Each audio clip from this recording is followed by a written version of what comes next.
ফজরে যান নাই, আল্লাহ বলেছে ফেরেশতাদেরকে থাক, লিখিস না, জোহরে আসবে। আমার বান্দা তো।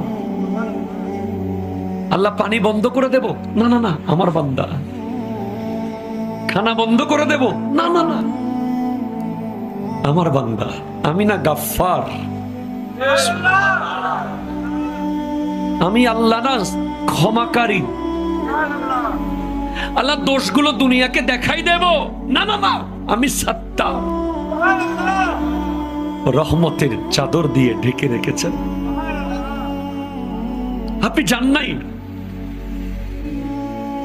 আপনাকে হাইয়া আলাস সালাহ বলার পর আবার হাইয়া আলাল ফালাহ বলেছেন।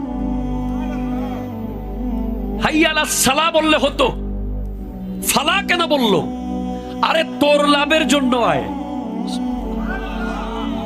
আমি আল্লাহকে তুই সিজদা করবি, লাভটা আমার হবে না, তোর হবে।